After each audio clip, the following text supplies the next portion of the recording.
পৃথিবীর সবচেয়ে সুখী মানুষটা রাস্তা দিয়ে হাঁটছিলেন। পথে একজনের সঙ্গে দেখা, খোঁজ খবর নিলেন, চলে যাবেন। এমন সময় অপর মানুষটি জিজ্ঞেস করলেন, আপনি কি আসলেই সবচেয়ে সুখী? এই কথার পর থেমে গেলেন সুখী মানুষটি। কিছুক্ষণ মাথা চুলকালেন, আর মুখ মলিন হয়ে গেল। ভাবলেন, আসলে কি আমি সবচেয়ে সুখী? কোনো দুঃখ নেই। সেই যে তার অসুখ ধরল আর ছাড়েনি। তিনি সুখের সন্ধান সেভাবে কখনোই পাননি। সুখ আসলে কি? মার্কিন অভিনেত্রী ড্রিও ব্যারিমোর একবার বলেছিলেন, সুখ হচ্ছে সবচেয়ে সেরা মেকআপ, মানে মুখোশ। আপনি হাসছেন, খেলছেন, পছন্দের কাজ করছেন, বন্ধু কিংবা প্রিয়জনের সঙ্গে ভালো সময় কাটাচ্ছেন।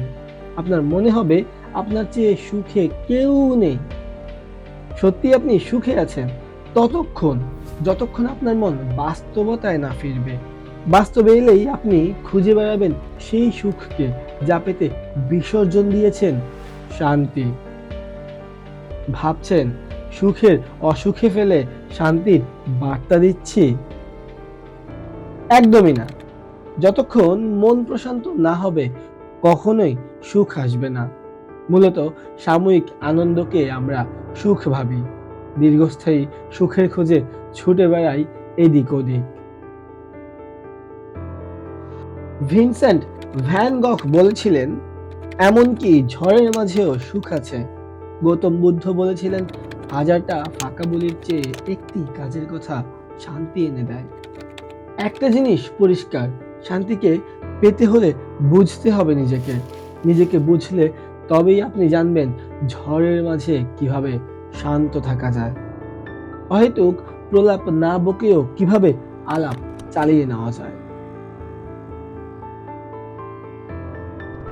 ব্যস্ততা, প্রতিযোগিতার তীব্র আকাঙ্ক্ষা, চাহিদা, আবেগের আগ্রাসনে মানসিক চাপে ভুগছে কম বেশি সকলে। প্রতিনিয়ত মুখোমুখি হচ্ছে নানা সমস্যার। পরিবার, পরিজন, সমাজ, নিজস্বতা সব মিলিয়ে সমস্যার ডালপালা বিস্তৃত হতে থাকে। মানুষ সবকিছু ছেড়ে পালিয়ে বাঁচতে পারলেও নিজের কাছ থেকে পালাবে কোথায়? লোকে বলে আয়না নাকি সবচেয়ে আপন। আপনি কাঁদলে সে কখনোই হাসবে না। অতিরিক্ত চিন্তা গ্রাস করলে আয়নার সামনে দাঁড়ান। মনের জানালা খুলে কথা বলুন। জীবনে চাপ থাকবে, বাধা থাকবে, ব্যর্থতার চোখ রাঙানি থাকবে। তাই বলে থেমে থাকা যাবে না। নিজের ওপর আস্থা রাখুন, আত্মবিশ্বাসী হন। সুখী থাকার অন্যতম প্রধান চাবিকাঠি হলো হাসি খুশি থাকা। চাপের মাঝে জোর করে হলেও হাসুন, অন্যকে হাসান। শুকনো হাসিটা একসময় তৃপ্তির হাসিতে পরিণত হবে। খুঁজে পাবেন আপনি কি সত্যিই সুখী? প্রশ্নের উত্তর।